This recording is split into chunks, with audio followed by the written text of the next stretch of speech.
Hey, it's Vaughn. Welcome back to the Spin the Rock podcast. You can listen to us on all audio platforms, and for video, we are on YouTube. Check us out on all social media, whether it be TikTok or Twitter for updates, and thank you for watching. Welcome to the Spin the Rock podcast. I am your host, Angel, and with me today is, Eugene. Vaughn. as you can see, very, very deep and philosophical conversation about 2K overall ratings happening right there. Um, still the dog days.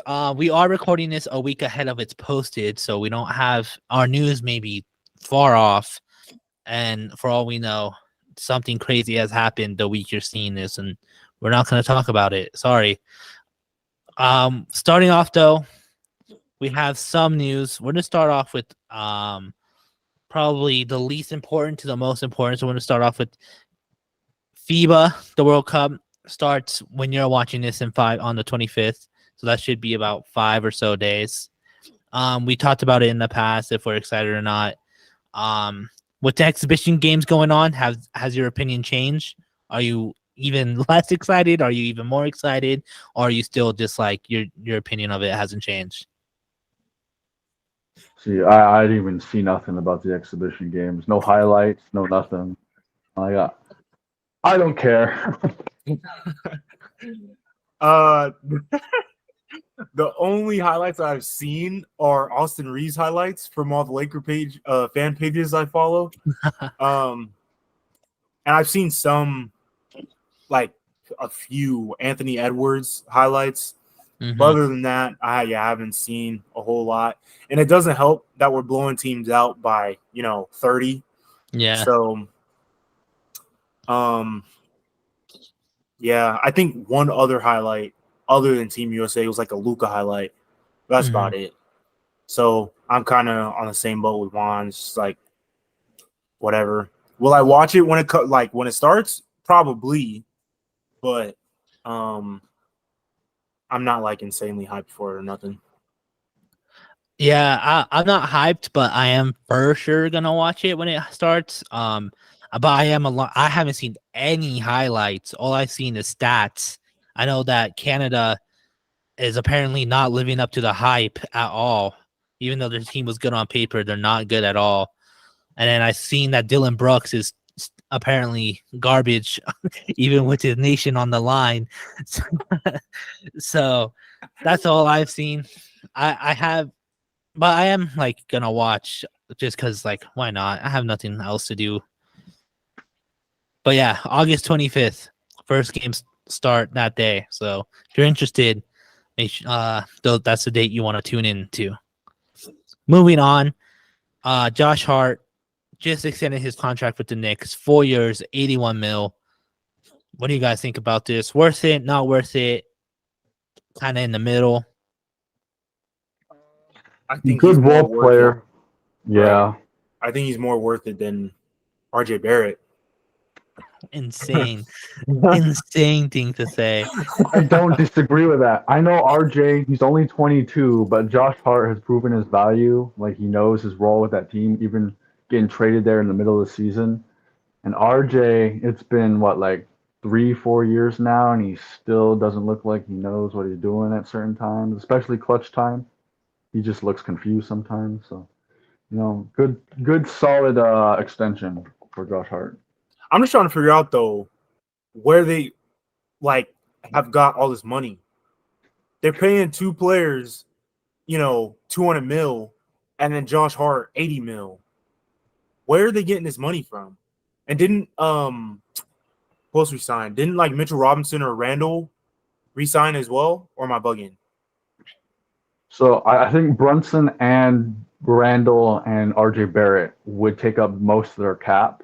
Right. And then with Josh Hart now resigning alongside Mitchell Robinson, it kind of leaves the question how they're going to resign Emmanuel Quickly and whoever else they got. They got Quentin Grimes. So honestly, I have no idea where they are in terms of cap space. They could be nearing that. Was it the second bracket of the new tax they got going on? So if that happens, that may mean they won't be able to trade for role players come trade deadline. For instance, if you are over that second tax bracket, you will get penalized, and you can't take a player with more money than one you're sending out, and you won't be able to sign veteran minimum players in certain instances. So it's kind of like They're almost ordering shooting themselves themselves. in the foot, right? Yeah. So I mean, we'll see how far this core goes in terms of team success. They have something to build on as far as last year goes, but it's kind of hard to see them as a contender, you know. I mean, they might have freed up some space because they got rid of Derrick Rose. They got rid of what's his name? They just got rid of someone. Forgot his name. The fucking young guy. Kevin Knox. Uh, God. I'm like, he been Oh, gone. Obi. Oh yes, Obi. Toppin. Oh, Obi Toppin. Yes. I forgot about So that. they might have some space left over, but yeah, I definitely agree with Vaughn. They're probably a lot closer than we think. Because yeah, Randall, Brunson, and RJ are all getting the bag along with Josh Hart now. But we'll see. We'll see what happens with that. It's not like they do anything crazy in the offseason anyways. So or the trade deadline. Knicks aren't really a bold franchise in terms of bringing in players. All right, moving on. Probably the biggest news to happen, and then that's kind of saying something because it's just Harden is not getting traded. The Sixers ended trade talks. I'm kind of a casual one in terms of contracts and stuff like that. So I don't know what this means because I know he opted into his player option. But what do you guys think about the situation that's unfolding? For him to bring out the fat suit again. Like, I mean, Harden probably isn't going to be very motivated playing. Like we saw what happened with the Rockets. The Nets. Kind of the Nets. But I don't even know like if the Clippers would have been the right situation for him, considering there's lots of ball handlers. You know, you got Westbrook, who probably is at his best with the ball in his hands, and it'd probably just disrupt the team chemistry going on, and he probably wouldn't get the shots he'd want to get. So I know he doesn't want to be there, but the Sixers are probably his best option for now. But if he didn't want to be there, he should have just opted out of his contract. Right. Like, this is already like a discounted contract compared to what he could have gotten last year. And he could have maybe even gotten more. So I don't know what his logic was in accepting his player option this year. And requesting a trade like right afterwards. Yeah, I mean, I think everything is just kind of up in the air between Harden and the Sixers. Should he get traded? I don't know. If he doesn't want to be there, then yeah, probably. Because I mean, he still has trade value, like a lot of trade value, so you can get something good out of him. But yeah, I don't know. I was kind of surprised that they said they weren't going to trade him. But I mean, we'll see how the season goes for the Sixers. Sure. I mean, I think Harden on the Sixers has recently started working, and like to request a trade is kind of dumb on Harden's part because like I don't really see a lot of teams where he fits right now because his play style is a lot different than it was on the Rockets. And also like it's just like it's gonna be interesting to see what happens, like how the Sixers are gonna handle this because Harden has voiced multiple times that he doesn't want to play for the Sixers. Like he like outright has said it several times, and like it's just a huge risk for both parties because like this could be another Carmelo Anthony situation where like NBA teams see this and like, oh, I don't want that guy on my team. So it's like it's very risky for both parties because it could damage both Harden's career and then the Sixers' contention for the finals. Like if they keep Harden and Harden is out of shape, doesn't play, like there goes their star guard. So it's like both sides are in trouble and should like I really hope they're trying to figure out the situation. Right. It's kind of like a situation like, does he want to keep ring chasing or does he want the money?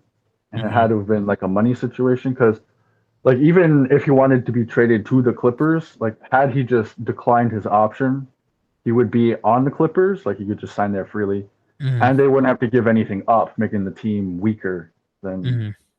had they made the trade. So this kind of maybe it feels like a jump the gun type of situation. Like, he wanted this, expecting this to go to the Clippers, and it just didn't pan out that way. Now he's kind of stuck there. Yeah. Very interesting. All right. Well, that's all the news we have.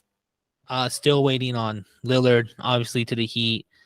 Now, also still waiting on to see how the Harden situation is going to unfold.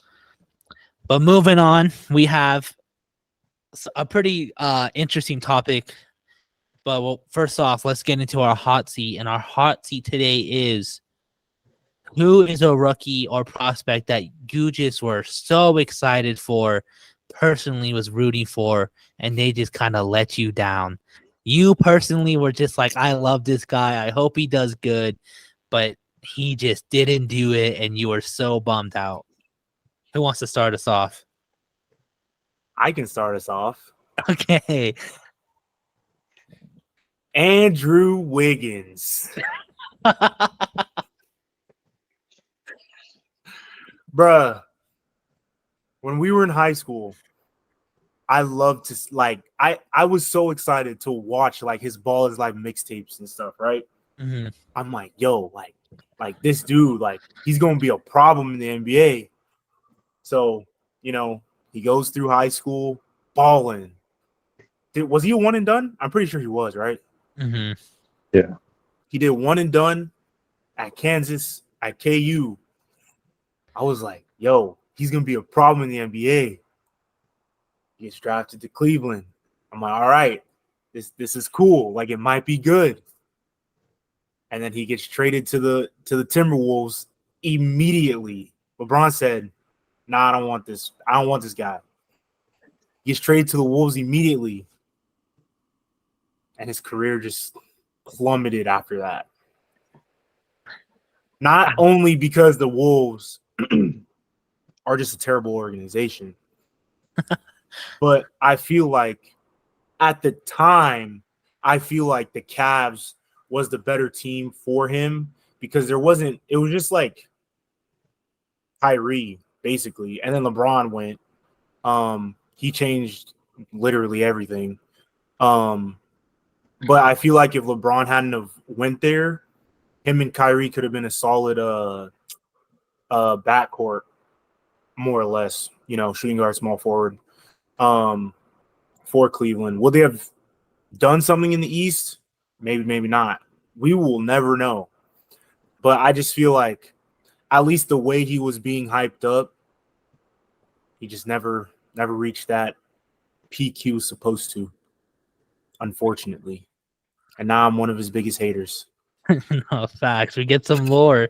The reason why Eugene is one of his biggest haters because he was his biggest fan at some point.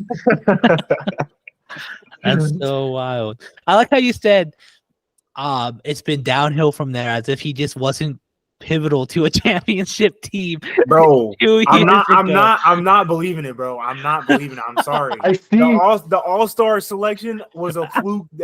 Everything was a fluke, bro. He had one good season. I see what you mean, and like as a 1 or 2 option, you'd expect him to have impact on the game like Kyrie did, for Right. the Cavs. And I think wasn't he the number 1 pick? I know he was top 3. I Or think was so. was he in Joel Embiid's class? I'm pretty sure he was in Joel Embiid's class. I don't remember what pick he was, but I know he was a top 3 pick. Yeah, like he was up there, but like I think the only thing that I would, like Angel said, is he's a champion, all-star. Like, okay, the all-star. I don't believe in the all-star, but as a 4 option, great 4 option. But I see what you mean, and like he should have been a player that impacted the game like a Kyrie or someone more like at the small forward position, be it Kawhi or Right. Paul George, like a guy to lead the team as opposed to like he just complements other star players. Mm-hmm. And I mean, I get it, but I blame the Timberwolves, bro. I blame them so much, bro. Like it's not even really, well, assuming I don't know everything, but I would assume it would be their player development coaches more than himself, but I could be wrong. If they wasted Kevin Garnett his prime years, Andrew Wiggins stood no chance. Right. Awful franchise. Okay, so moving on to my pick, kind of similar. Maybe it's too early to say. Kind of brought him up earlier, but R.J. Barrett, that man was in Duke alongside Zion, and they were both kind of receiving really like blown out of proportion hype.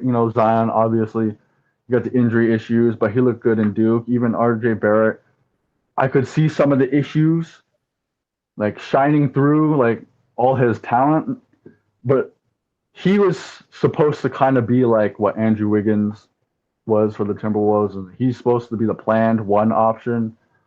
Didn't really pan out. It's not really panning out for RJ Barrett, and he's more of a complementary piece to Jalen Brunson, Julius Randle, rather than the dude, the guy. Mm-hmm.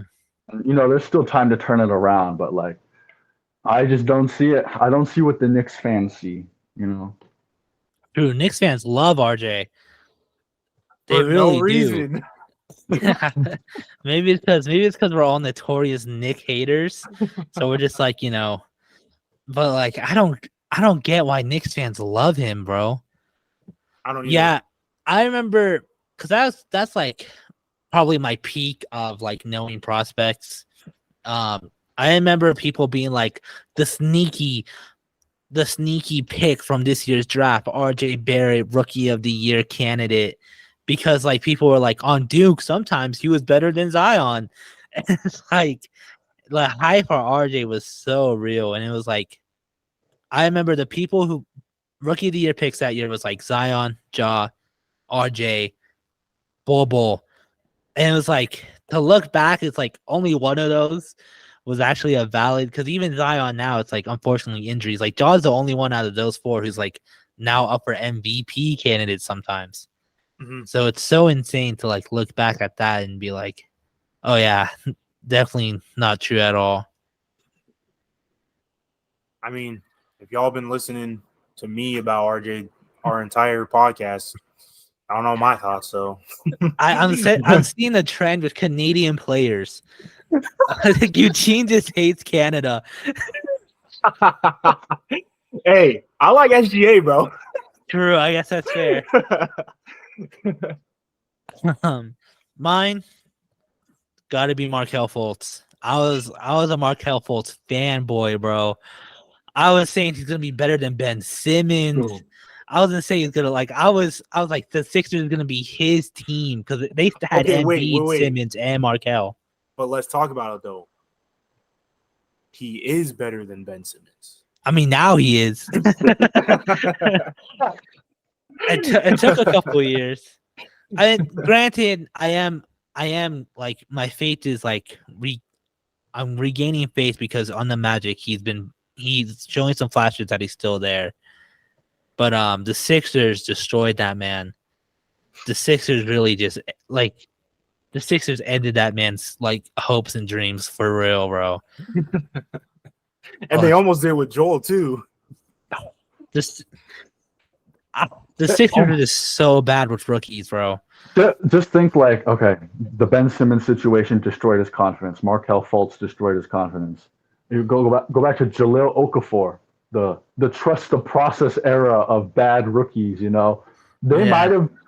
might have had some spark in them, but like something in the Sixers organization just like squashed that. For They're like real, toxic, bro. It's weird. I don't know how Joel Embiid made it out because at first Embiid was shaky, bro. Embiid was shaky too. It was he was hurt for like his first like couple or few seasons, and then he was having off the court issues. Like, bro, he wasn't good. He was not good.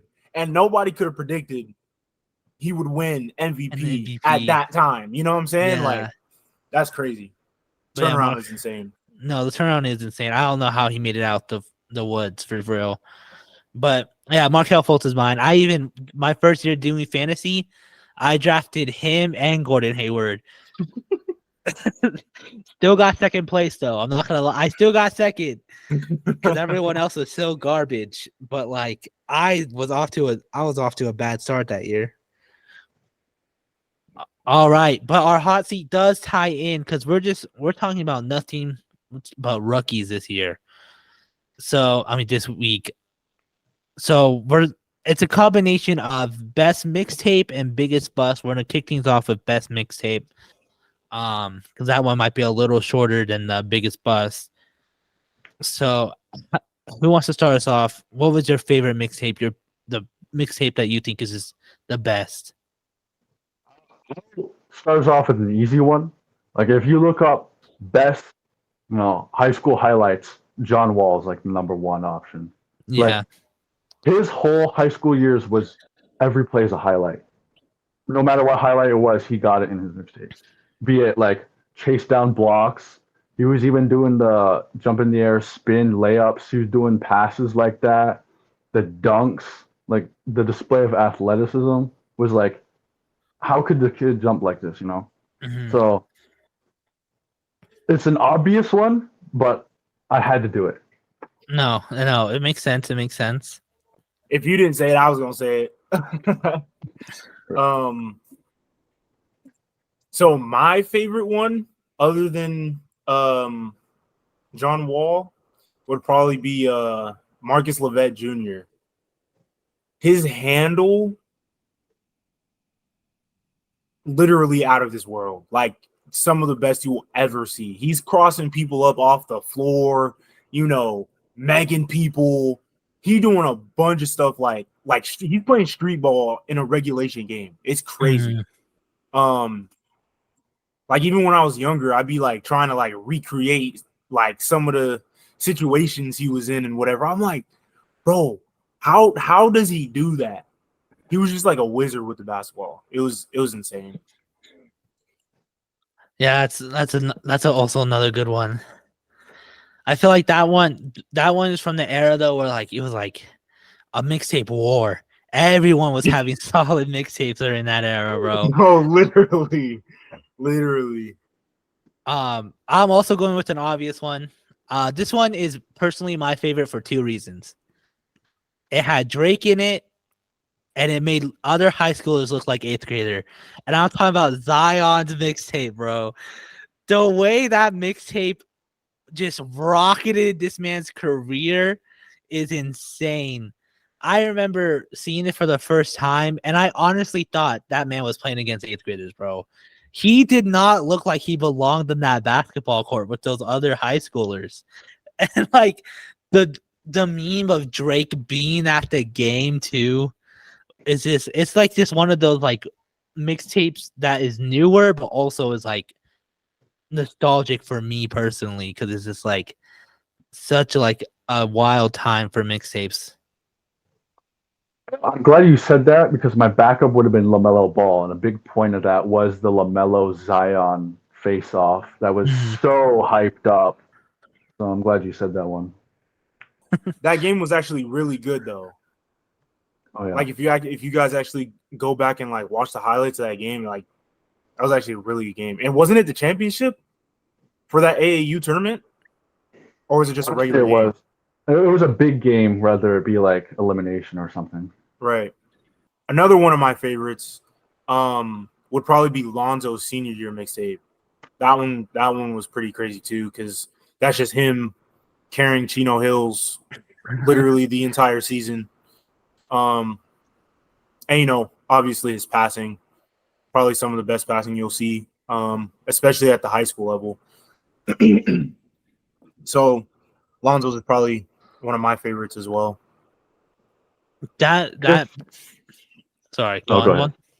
No, mine was going to deviate away. Also is mine's kind of ties in. That I was gonna ask you guys. That was like the end of like the YouTube mixtape era because like that was like when Julian Newman was mixtapes were popping off, and that was when Yeah. there's like the Ball Brothers like collective mixtapes where all three of them were in it. So I was gonna ask you guys like, which era do you like the most? The John Wall kind of like mixtape battles, the YouTube era, or like the social media era that we're kind of in now? Like out of those three, which one are you like more fond of?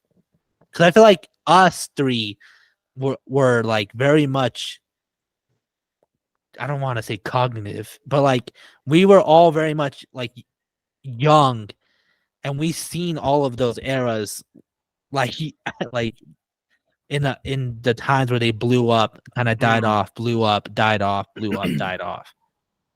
So which of those three are you more personally fond of? I want to say no. Go ahead. Me personally, I would say YouTube, only because the attention span's getting shorter and shorter. But at the time, if you catch your audience with like a crazy clip at the start, they're gonna sit there for 2-3 minutes or however long the mixtape is.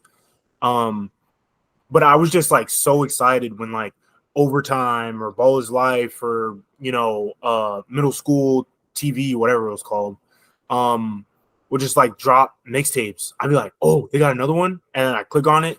I'll be like, no way, he just did that, and then they got me hooked. You know what I'm saying? So yeah, I think for me, that YouTube era was like peak.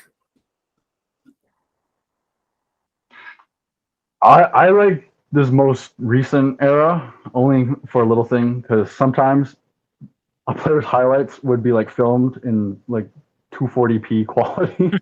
You're like look like it was shot in the 90s or something.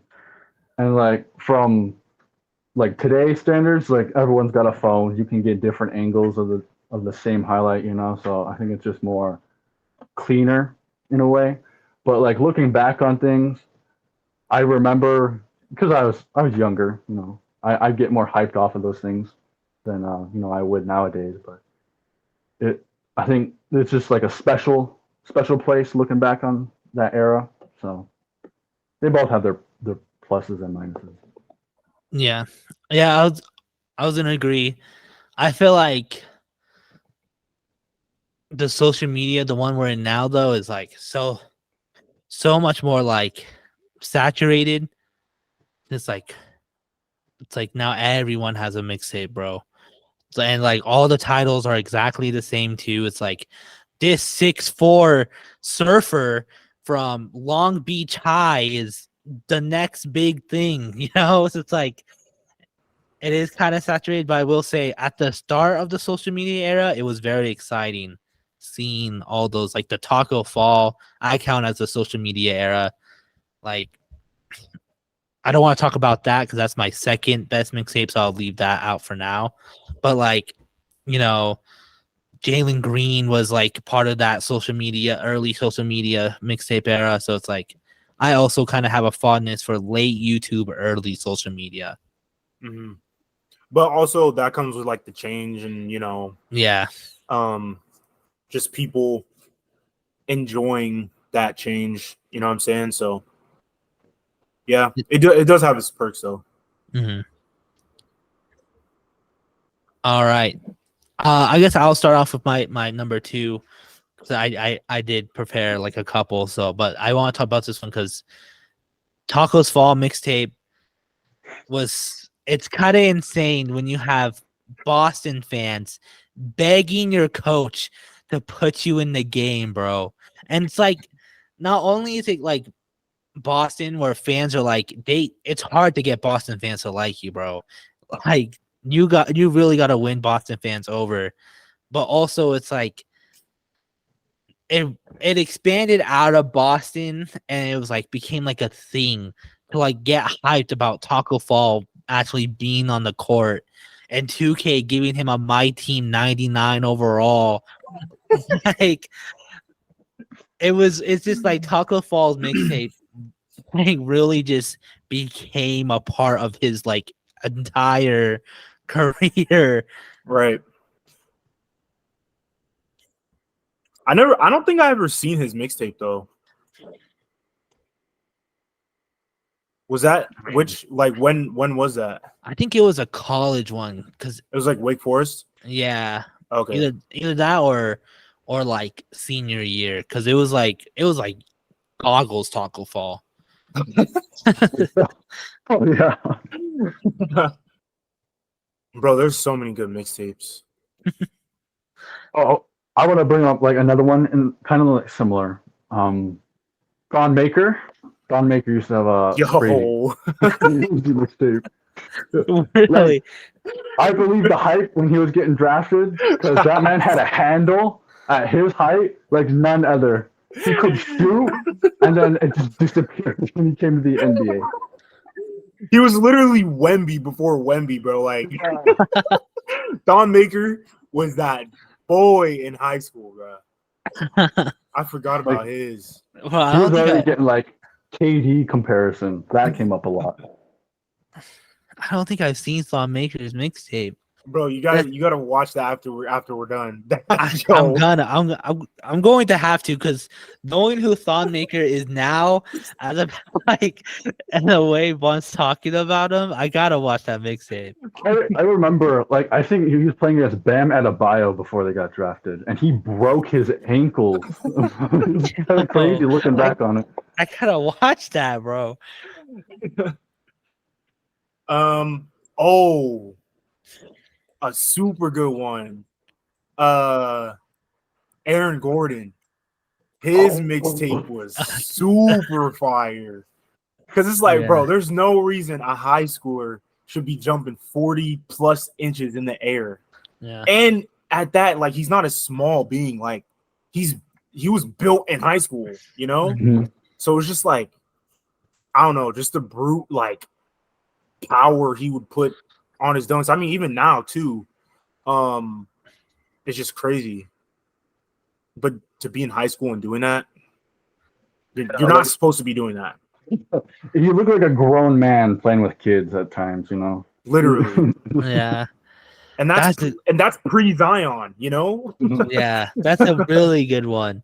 That's like one of like I feel like that one's more underrated. I feel like people always forget about Aaron Gordon's mixtape and how His much mixtape was hype so good. and how much hype it had when it came out.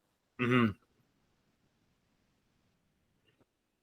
I guess I'll bring him back, but LaMelo Ball was the reverse. He was a kid playing amongst men in Europe. You know, he was 16 playing already professionally. So this was kind of crazy too with his passes, and you know, he loved shooting it deep from three. And when he made it, it was a highlight. But when he didn't, it kind of looked like, is this guy going to make the NBA or not? I can't tell. Yeah, LaMelo Ball is an interesting one because we've seen LaMelo Ball since he was like a 8th grader, bro. No, literally though. Like back when he would be like known for cherry picking, and he would just be on the other half waiting for the other team to miss, you know. And then of course, like the classic pointing at the logo and shooting it, like that's gonna live on forever. Like I don't think that clip's ever gonna disappear. And it's crazy too, because like kids are still doing that because of him, you know? Oh yeah. So it's like it's just crazy. It is. It's so insane to see little kids and like middle schoolers and like talking about LaMelo Ball as when we would talk about like John Wall and you know like it's so weird to me to see that, you know. And of course the classic TikTok like who do you think of when I say Melo, and like only 2 of them said Carmelo Anthony. Right. Like, it's so times insane. are changing. It's so insane. Even now, like I don't even watch mixtapes like that anymore, bro. It's so hard. It's so hard to keep up with them now. I haven't watched one in so long. So, yeah, that's a good one. I like that one a lot. I was trying to think of more like underrated ones. I want to talk. I know a few. If you want me to list them off. Yeah, go ahead, list them off. 7th Woods. His mixtape was super fire. He went to UNC. Akil Carr, he's like 5'6", super short. Mm-hmm. His was fire. Oh, Austin Rivers. That's Oh, one I was gonna say yeah. before I handed it to you. His was super dope as well. That one had people thinking. That one started John Wall versus Austin Rivers debates, bro. That one was. No, it actually did though, which was like the insane part. And it's thinking about how he plays now versus how he did in high school. I mean, you can talk about, or you can say that about like any of these players that we're mentioning, but like I feel like his was probably like one of the more biggest jumps, because he's not really a ball dominant player. He can pass, he can get around, but in high school he was that number one option, literally doing everything, shooting, rebounding, passing, playing impeccable defense.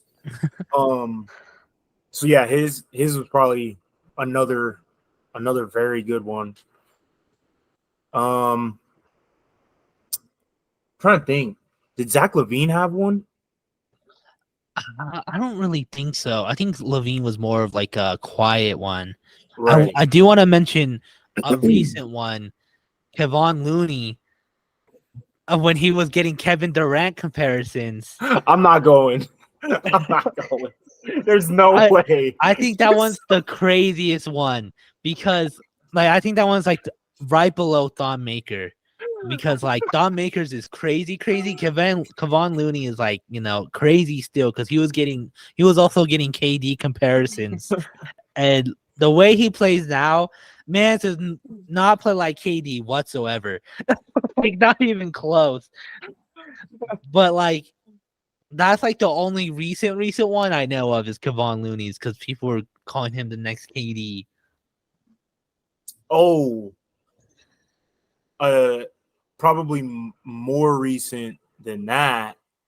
I would say Mac McClung. Oh yeah. That one's really good. Again, who said white men can't jump, bro? Slam dunk winner. His I don't remember if he had a junior year one, but his senior year mixtape, I don't know who edited it, but give that editor a raise and like sign him, bro. He made him look crazy in that mixtape. I will say the way the clips were put together and stuff, bro, it was crazy. Yeah, for real. I will say his is probably the closest to how he plays now, though. Right. Because in the G League, probably will never see an NBA court because teams keep just signing him and sending him straight to the G League. They tossing him around, bro. Yeah, but in the G League, like his mixtape is probably the closest, like to how he actually plays out of all the guys we've seen. Because even John Wall, like his like flashiness kind of died down a little bit. He was still flashy, like don't get me wrong, but like I think Max is like the closest we've seen to like, oh yeah, it's like 1 for 1 almost. All right, moving on. But before we do, one last question: are you team overtime or are you team ball is life? Ball is life all the way, bro. Yeah, like I've definitely seen more ball is life than overtime. Don't get me wrong. Overtime lit, but gotta go ball is life, bro. Yeah, it's kind of crazy to see how far they both came too. Overtime has a whole basketball league now, bro. Yeah, that's kind of insane. But yeah, I gotta agree. Ball is life just like hit different. Shout out home team hoops too. Didn't forget y'all. All right, we're hyping players up. Now it's time to look back and see players who let us down. We're talking about the biggest bust now for the second half. These guys who were all the rage, number 1 picks, number 2, number 3, and just did not live up to the hype at all. who wants to kick us off? I feel like this one also has a lot of obvious ones. So who wants to kick I mean, us off? Should we just get the obvious ones out the way? Yeah, we can rattle off the obvious ones. But which one? Okay, let's start off with who do you guys think is the number one biggest bust, bro? I kind of want to say one, but I'm gonna let you Bro, guys. it's like for me, it's like a 4-way tie. Really? Yeah. Because like they didn't do anything. I'll see what y'all say first though. I'll start us off. Anthony Bennett. Yeah, Like that's my that man number was one. there, rookie year, immediately traded. Like they gave up on him immediately. I Said will. bye. I count him also because he was hooping in summer league too. He That- had oh, everyone yeah. fooled. No, He had that's true. everyone fooled. He was balling in summer league. Ugh. So that's why he's my number one, because he wasn't a bust at first, bro. Summer league was like, oh my god, he's him. And then like regular season started and something just happened to the man. I don't think he ever averaged more than 5 points a game. It was like such a steep drop off. I don't know what happened. Okay, well, I'll agree with you. Anthony Bennett. Like he's a pretty big bust. I ain't gonna lie. I forgot about that summer league run. So I guess the other three would be between Darko Milicic, if y'all remember him at all, Oh yeah, Greg Oden, and then Kwame Brown. Kwame Brown. I think I would put Draco above both of them. Yeah. I'm putting Darko at number 2, easy. Because Greg Oden was injured and Kwame Brown was low key in the league for a long ass time, bro. Was he? I don't know how long he was in there. Almost 10 years, I want to say. Yeah, I was gonna say 10 years exactly, but I think it might be under. That's crazy. So yeah, bro. I think he's the reason why European picks fell off. Yeah. No, seriously. Man's Like caused the downfall of a whole continent. Ugh. And Detroit, they could have had a dynasty, maybe, possibly, if they picked, anyone but him. But Yeah, they shot Who is- themselves there. who was he drafted before? Because I know there's a guy that like people constantly like say like another reason why he's like a big bust. That was LeBron's draft class, bro. Yeah. Oh, so So- yeah, okay. So that would have been like 2 or Melo, Chris Paul, like all them. I know Melo often has like the what if he got drafted by Detroit, but then was Wade already drafted before him too? Let me just look it up. 2003 draft class. Yeah, that's what I was doing because I was like, who did he get drafted before? Oh, never mind. Oh yeah, Melo, Chris Bosh, D Wade, Chris Kaman. Yeah. That's still a better choice. David West, Boris Diaw, Carlos Wow, Delfino. Wow. He was the second pick. Yeah, bro. Yes. I thought he was third. I thought Melo got drafted before him.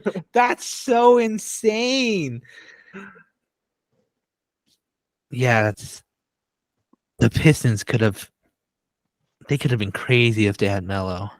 They missed out on the opportunity of a lifetime, bro. Something wrong with the Pistons. Yeah, they did not draft well, bro. They did not draft well at all.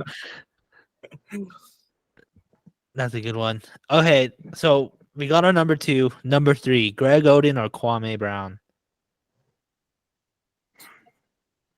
I'll give it to Kwame because like he never met any expectation of him. He had Stephen A. Smith. He made a Stephen A. Smith highlight of him calling Kwame Brown a bum, and it just gets recycled every now and then. So I would give it to Kwame Brown third. All right. I'm not gonna disagree because it's just Greg Oden. although he didn't meet expectations as well, he got plagued with injuries. So Yeah. That was a interesting time. The Wizards back then. All right. Those the four obvious ones. Do you think there's a fifth obvious one, or you want to get into your personal big bust?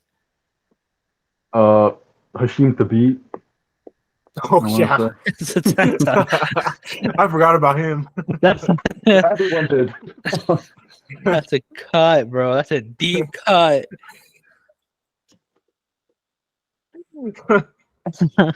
I totally forgot about him. I guess we can get into personal ones now. Mine Yeah. wasn't picked 1, 2, or 3. He was picked 10, but had so much hype around him after college. Jimmer Fredette.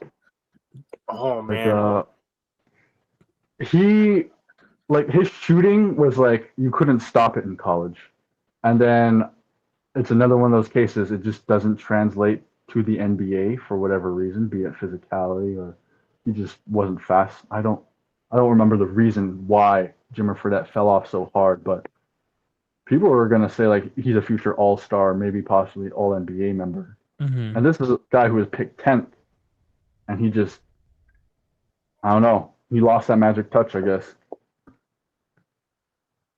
it's unfortunate though because I'm not gonna say he was ahead of his time by any means, but he was basically a better Klay Thompson. You know what I'm saying? Like he could ball handle, not like a point guard could, but Yeah. he could get around the court easy. And then he had his off the dribble shot, he had his set shot, he had a fadeaway shot. He was shooting crazy deep. I don't remember why he phased out of the league, but he's hooping in China. Crazy. That is true. Yeah, that's a good one. That's a really good one. I have nothing to say about him, to be honest. You guys said it all. I guess another obvious one would probably be Ben Simmons. Really? I Bust? feel like he's a bust. I feel like Bust has got to be like bum. Like Bro, he hasn't. Bro, when was the last time we seen him play? that is true, but I don't think he was like all NBA, rookie of the year. You can't call that a bust. Bro, he had one good year, and that was his rookie season. Think about the last time we saw him play. Bro couldn't make a layup. Bro, or not even make a layup. He was scared to shoot a layup. I don't know, bro. I'm calling bust. I'm calling Ben Simmons bust. I think I'd like to call him bust. I just feel like he flamed out too Yeah. soon rather than was a bust straight from the get-go. because for me, bust is like the harshest thing you can call someone, and they have to be bad. I would say flame out, let down, disappointment, He was scrub. number one, No, though, I'm just kidding. bruh. I know, He but was like, number one, though, bruh. I don't, just, I'm there calling was bust. there was 3 to 4 years where he was a good NBA player, not great but good, and at least a year when he was a great NBA player. Which year was that? I would say like his second year after his rookie of the year campaign, he did pretty good. I He was don't an remember, all-star. to be honest. Yeah, he was an all-star. Like he was great. I'm calling man and bust, bro. All right. Well, I can see why, because like he was drafted over guys like Jaylen Brown, Brandon Ingram. I'm gonna say Jamal Murray. So Yeah, I think so. yeah, he was the number 1 pick. He was drafted over yeah, so just like all those guys, Rob you know, Donovan have Mitchell. Rob Donovan, rookie of the year. So like just all those guys have had actual success, And they're compared all to- better. yeah. Like, well, one, they're not afraid to shoot. I He does will. it to himself at this point. Yeah, true. I will say, I personally won't call him a bust, but you're not crazy for calling him a bust. I'll say that because it does make sense. he even has his country hates him now, bro. The Team Australia coach is like, we don't even ask him to join the team anymore. Said, bro, don't want to hoop. Like, that's kind of insane. Australian basketball is in shambles, to be honest. After LaMelo left. Yeah. I'm gonna keep the train going with Sixers. Vaughn mentioned him, Jaleel Okafor. Yeah. Like, trust the process. This was during the era where they kept drafting centers because they drafted Nerlens Noel too, and like their centers were just and like at the time it was like a curse because it was Embiid who also was injured all the time. It was just a rough time for Sixers fans. Just bad pick after bad pick, and Jaleel Okafor was like the third pick. Was finally like supposed to be the first step of trust the process, and this wasn't it at all. It almost was too. Like it almost was. Because I felt like they had made an advancement to like, at least try and get Jalil better, but then they just couldn't. It's also crazy because like in the perfect world, Markelle Fultz never got injured. Ben Simmons never got scared to play ball. And Joel Embiid, like, is still Joel Embiid. And, like, the Sixers are, like, a contention team right there. Mm-hmm. Like, that's, like, a very solid team in hypothetical perfect wonderland. But it just... And no injuries. Right. And no injuries. But, like, it's just didn't happen. Trust it. It's also a weird era because they drafted 3 centers in a row. Like if they got some wing, like even Drew Holiday was still there at that point, right? Yeah. Yeah, that was a young Drew Holiday, yeah. So they could have had something cooking.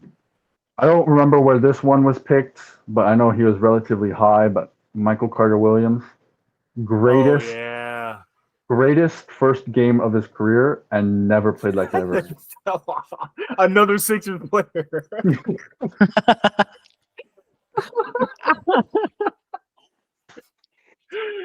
Bro, the Sixers had so much potential. Wasted. They really did, gone forever. Because didn't he have like 30 or something? It was a 30-point, either triple-double or almost triple-double, something like that. Right. And then they couldn't do it again. Yeah, bro. I can't think who's the worst. Well, no, because the Sixers aren't that bad anymore, but it was like the Sixers and Pistons, bro. They were just drafting just straight garbage for a long time. I mean, I don't, like you said, in the perfect world, they could have done something. They must have thought they were living in the perfect world because I think, wasn't Markelle hurt entering the draft? Well, no. Yeah. A wrist injury, I think. Yeah. Right.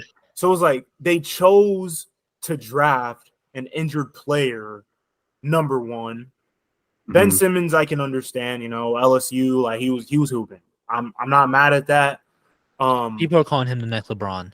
Right. Like, he was a good player. I don't blame him for that. I guess they thought they were living in the perfect world, but then like something within the organization was preventing them from doing that. It was just, I think the even though they kept drafting injured players, they didn't know how to make injured players good again. That's true. Yeah, that is true. Like Markelle Fultz, like they were looking at the wrong thing the entire time he was there. Mm-hmm. Like it turned out it was like fluids in his shoulder, but they kept looking at muscles and like wrist and then like Joel Okafor, like they didn't really do anything with him after he came back when he was injured. Mm-hmm. Joel Embiid kind of did it himself. Let's be honest. Right. Like Embiid kind of, and even now, like Embiid is injury prone to this day. Yeah. Right. So it's like the Sixers just need a better medical staff, bro. They need a better doctor. It's just kind of insane to be drafting injured players and not know how to make them good again. Right. Oh yeah, but back to Michael Carter Williams. I don't even know what happened to him because again, he had that debut game and then he had a whatever rookie season or whatever sophomore season, and then he gets traded at some point and then he becomes a journeyman and then slowly gets phased out of the league. He might be in the G League, I'm not sure. But it's like he wasn't a bad player, but he didn't live up to any of the expectations that was, upon him or whatever. Me personally, I did like him at first. I'm not a hater, but it just kind of, sucked to see him phase out like that. Yeah, I don't know if it came down to shooting or just like he couldn't handle the physicality. I don't know what it was, but like even like when he'd have decent stats, it would always be like on a bad team. So there was never really a chance for him to, develop further. Mm-hmm. My second one, he was a lot higher than I thought he was. I mean, a lot lower than I thought he was. I was gonna say Denzel Valentine, but he was 14th overall, so it's not really a bust. But I just remember hooping in summer league, like typical, like was a beast in summer league, and then like something happened. This is something I found out because I didn't know what his pick was. He plays in Australia now, bro. What? Bro, He's not last even time I in saw, the league. he was in the G League. No, bro, he plays for the Sydney Kings of the Australian Basketball League. What? But I thought like, he was still in the G League. That's crazy. yeah, I was gonna mention him because like we kind of lost our Bulls representation, and so I was like, I'm gonna throw out a Bulls pick, but then I was like, nope, like he wasn't high enough to be a bust. But I do remember like the classic deep three with seconds on like a good amount of time on the clock, and the All right. announcer being in shambles. Yeah, I mean, don't get me wrong, a letdown for sure. Yeah, But not a bust. yeah, because like in college he was a hooper. I think he went to like it was a red school. I think he went to like Ohio State or Wisconsin or something. I don't remember. But yeah, he was like one of their main options. And then that summer league run he went on was crazy. And then I guess like his first couple years he was all right, and then he just didn't do anything else. Yeah. And there was like that period of time. I don't know if it was last year or 2 years ago, where it was like off season of him hooping, and people were like, "Oh, Denzel Valentine come back," and just nothing happened. Yeah, he was my second choice, but then when I actually looked up his pick, he was 14th, and I was like, "Okay, not a bust at all," because he wasn't even high enough to be considered a bust. I guess like mine's kind of like the same way. I got Alfred Payton, he's top 10, 10th overall. But like, he had flashes of like who he could be when he was in Orlando. And just like was getting traded from team to team, like Phoenix Suns, the Pelicans, and the Knicks. And that last I heard when he was in the league is like his mom was saying Derrick Rose shouldn't be getting minutes over Alfred Payton's son. But that's the last I heard of him, and then I guess now he's playing in Puerto Rico. Really? That's insane. I thought he would have been a decent role player even today, because like I remember like he was good at driving and he was good at passing the ball, getting assists, and decent defense. But now he's not even in the league no more. I was never a fan of him, so I didn't think he was all that great. I just never really paid attention to him personally. Right. Well, he was stuck on the Magic when they were bad, Phoenix when they were bad, the Pelicans when they were bad, and Knicks when they were bad. So yeah, man's kind of got unlucky. But it's also the Magic, man. The Magic is this like Mo Bamba. Mo Bamba, got Bol in his little stint. Yeah, like All these guards. Well, probably half of them at least not going to pan out. Yeah. Like the kings of getting high picks that people are hyped for and not doing anything with them. Like what happened to like Jalen Suggs, bro? I think he's still hooping, but he's on the Magic. Nobody talks about the Magic. Yeah, exactly. Bro, I have like 4. All right. So I have 2 from that same draft class. But I'll say 1, Jabari Parker. He was 2nd overall in that draft class. Yeah. Drafted to the Bucks. He was fire. Great player. Bucks got rid of him. He wasn't the same. He literally was never the same. He was also injury plague. That's true. Yeah. Because there were a couple leg injuries, right? Mm-hmm. He didn't tear an ACL, but I'm pretty sure they were leg injuries. Or did he tear an ACL? I think he did. Yeah, He started losing his hops, and like he couldn't jump the same no more after that. Yeah, and then I guess then after his injury, he just couldn't come back, the way he was, which is unfortunate. I don't like to say it because I did like Jabari Parker. Also has a pretty solid mixtape, so go check that too. But yeah, I mean, Gambino line, balling like Jabari Parker. They say I look like him. Like, yeah, I mean, I guess we have to call him a bust. Yeah, for me, he's one of those players like I didn't want that to happen to him. You know what I'm saying? Yeah. What was didn't you say you had 4? Oh, you want me to name all of them? All right. Go for it. Pick number 5 in the 2014 draft class, Dante Exum. I hated him. Bro. I hated him more than Andrew Wiggins, the Knicks, and like, I hate him so much. And the hate came from 2K. 2K made him so good for no reason. True, bro. They made him he was one of those random players you could just pop off 30 with, bro. Entire team because Jazz, right? Yes. Yeah. The entire Jazz team in 2K was unstoppable for some reason. For no reason. I gotta keep a list of everything Eugene hates because it's the most random and outrageous things, bro. Dante Exum. Bro, I hated him with a passion. And it's not he's a bad player, but it's just like it's just something about him, bro. I don't know. I just hated him. I'm not gonna lie though, bro. If someone had a vintage Exum Jazz jersey though, I would cop that. I would cop that for sure. He plays I think he plays somewhere in Europe now though. I think he plays on like Real Madrid or something.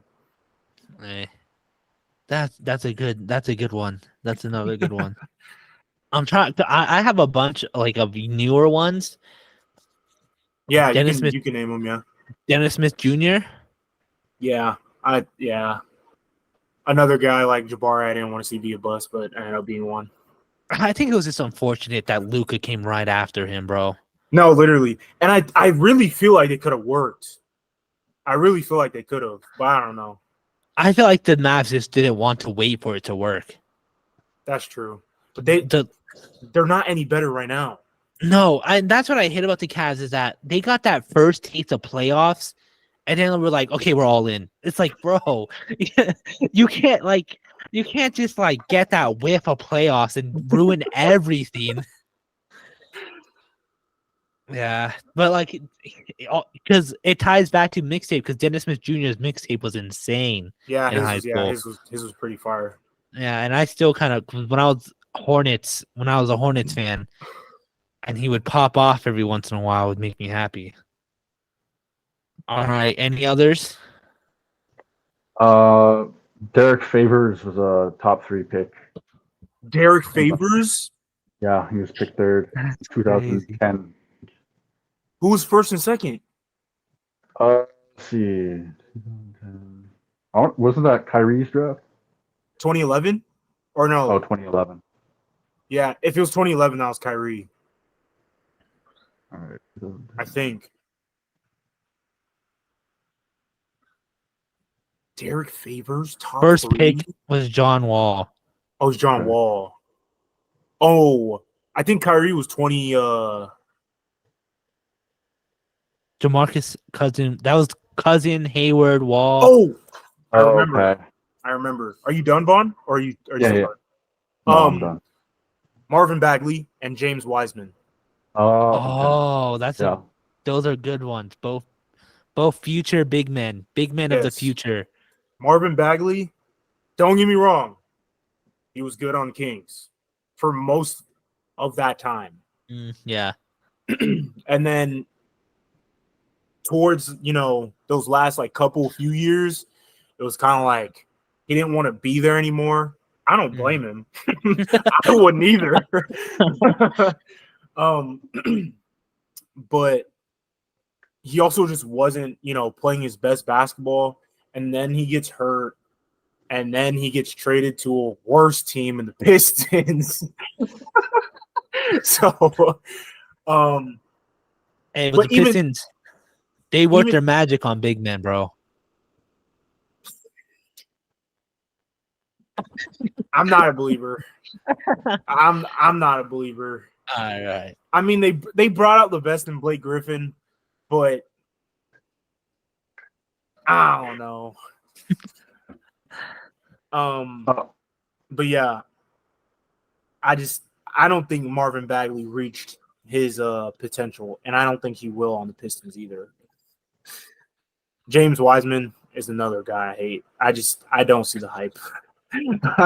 I don't whatsoever. Bro played 2 games in college and then called it quits. I think Wiseman is another one where like wrong team. If I'm a big, I do not want to be drafted by the Warriors, bro. I just don't. I mean, I don't think you want to be drafted by the Warriors, period. Whoa. You're not gonna get playtime. I guess that's true, but also like Green, Steph, and Clay, weren't they all Warriors picks? So No, yeah, they were, but they were Yeah. also a terrible team before that. You know what I'm I saying? guess Like that's true. they had to.